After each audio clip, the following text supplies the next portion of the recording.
but I think Sandy wants to say something. I do. So I will give you the floor, Sandy. Thank you. This is a timely discussion because we're coming up to a very, very important time in our city life, which is election time. And I need to say a few words because a couple of things have come up that I find a bit disturbing. I recently came upon an announcement on social media that there will be a candidates forum in our city council chambers on February 5th, sponsored by a lobbying group called the PVrrg. The announcement was also made by the same group.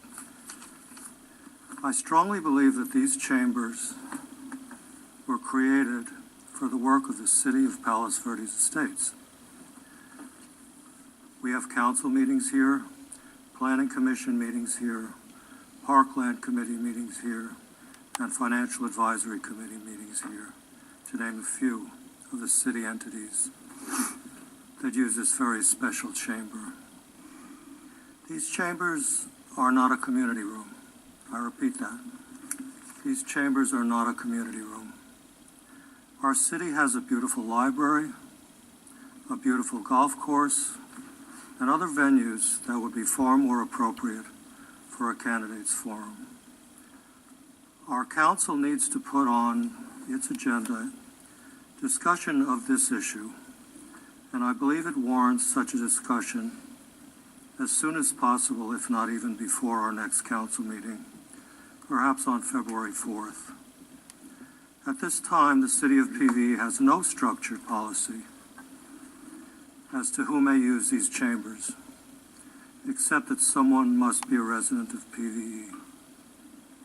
As such, a lobbying group was allowed this opportunity, and they ran with it.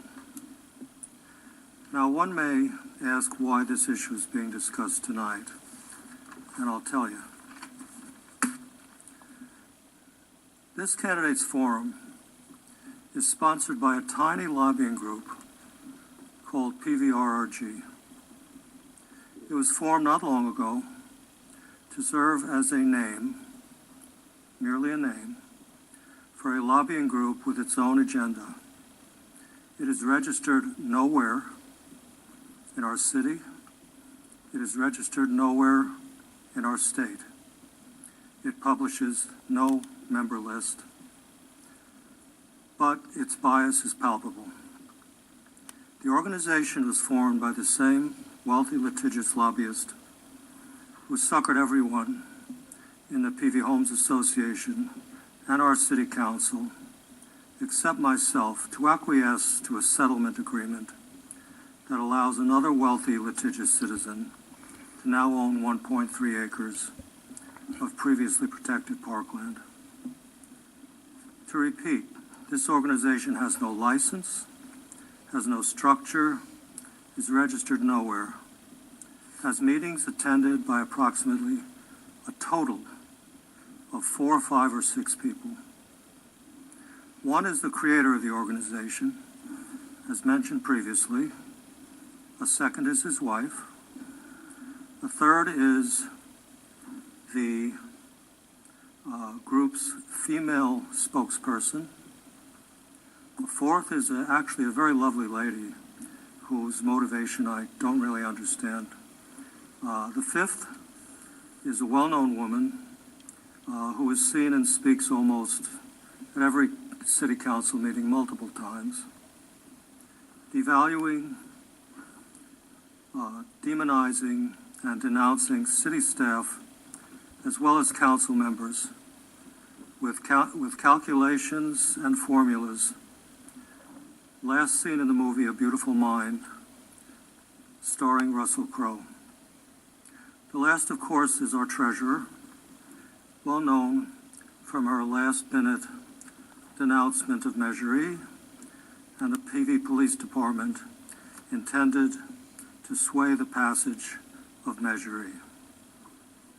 The City of PVE, as of now, allows any group consisting of at least one PVE resident, even if it is an ideologically distorted group, which is extraordinarily biased and one-sided, to make use of our hallowed chambers as a site for pseudo-official activities, as is in this case, so-called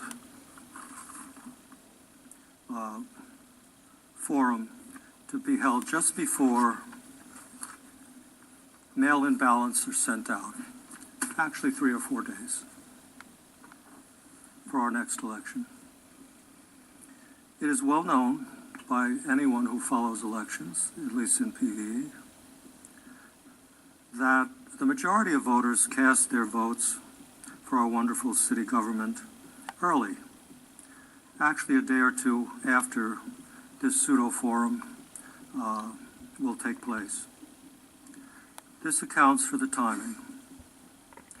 This location and this timing is not by accident. It is well thought through and calculated to achieve maximum impact on the March 5th election, as was the meeting in the library prior to Measure E, and to radically change the composition of the City Council. By having the meeting in City Hall, the creators of this farce attempt to cloak a sense of pseudo-governmental status upon this contrived pseudo-forum. PVrrg was incidentally rejected by the League of Women's Voters just a week or two ago when they tried to take over their candidate forum, which has always been the gold standard of non-biased question and answer venues. Boring sometimes, but they don't take sides. They never have a stake in the game or a preferred candidate. This pseudo-forum will actually include a member of the PVrrg lobbying group, as I mentioned, our treasurer. Incidentally, she was provided a signature by the head of PVrrg as a supporter of her candidacy, and this is public record. It's public record, folks. Can you imagine one of the major networks holding a candidates forum where NBC or CBS openly supports certain candidates? This is what we're seeing here. It is a sham and a power play to steer chosen candidates towards election on March 5th. Simply look at the group's behavior during the recent Measure E controversy. This small cadre belonging to PVrrg met with like-minded citizens sharing their position as anti-Measure E and anti-PV Police Department at the Malaga Cove Library just days before the Measure E vote. They spent several hours denouncing the importance of our police and cheering each other on to prevent the PV Police Department from remaining in PV estates. Our treasurer was the keynote speaker. Our treasurer has done absolutely nothing in her 2-year tenure here with our financial situation. And luckily for our city, our council was wise enough to create a financial advisory committee to help here, where help was clearly severely needed. Here's another interesting point. Imagine a biased group led by biased members of PVrrg choosing the questions asked to each candidate running the PV City Council. Sure, they've asked questions from the community, but they will choose the questions. They choose. It's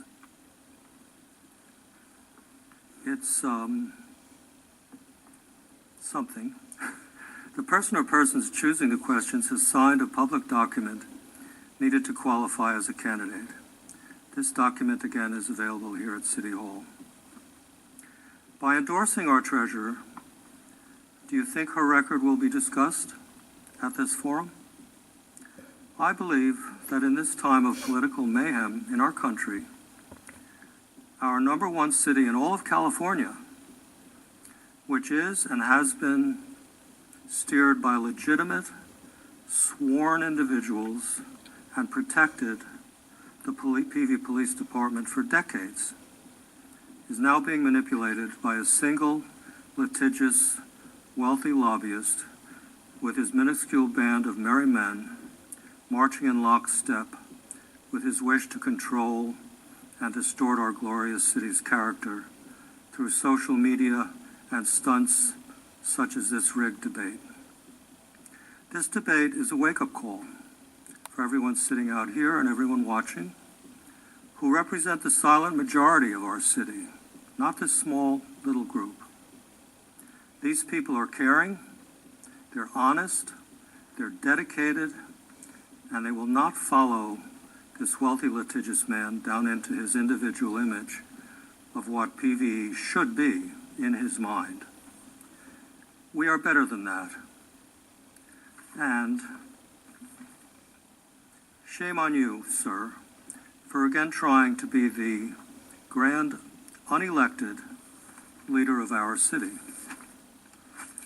Finally, I just want to please ask everyone to vote on March 5th and look very, very carefully at what our city is and always has been, a delightful, friendly paradise governed by sworn elected officials and protected by a police department whose allegiance is immaculate and it only takes care of Palos Verdes estates. Don't be fooled. This election is a referendum on the Palos Verdes Police Department. If some candidates, including our treasurer, are elected, we will no longer have the PV Police Department, which allowed us to be the number one city in all of California. Thank you.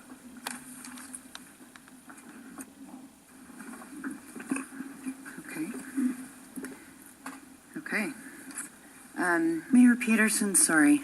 Are we going to have this every council meeting before the election? I think this is a bit inappropriate, and I feel like I've been kind of bearing the brunt of Councilmember Davidson's yellow pad rants for a year. So let me clarify a couple things, because it's really actually not, if you have an issue with a group using council chambers, that's one issue. But then to go off and try to dig just doesn't seem appropriate from where you say. It seems like you should have more decorum.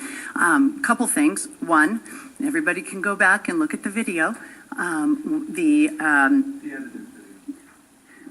video where I want to clarify, because you're being really untruthful, and so and I think our residents know. If you go back and watch, at no point did I ever say I was against the police. I said I was for the police. I believe our residents, as I always say, I believe our residents want our own police department. I disagreed with the structure of the tax. I still disagree with the structure of the tax. The Finance Advisory Committee is coming to the conclusion that the structure of the tax isn't enough. So that's fine. But it's unfair to keep saying I was against the police, because at no point was I against the police. I never said that. You can go back and look at the video.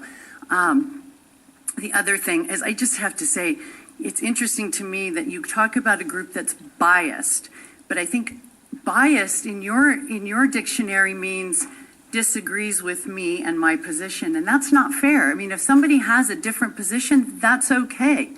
Lastly, I think I will just point out that 2 years ago when you ran for city council, PVrrg supported you and also supported you financially, and you were happy to take their time, effort, and money. And now that they have a different position, now they're biased, and now you're trying to throw them off. No, actually, no. I think you've said enough, Mayor and Peterson, let's move on. Hold Hold on. Just take a deep breath right now. it's- Okay? Hold on. Wait, no. I'm sorry. This is enough. we're gonna stop right here. We need to carry on with our business. And if we were going to talk about what we're going to allow the chambers to be used for, I don't actually think that, I think either way, it's not a good thing to do right now. And besides, we would have to agendize and all that stuff, right? So let's move on. We have a lot of business to carry through, and, you know, we'll let the voters talk later on.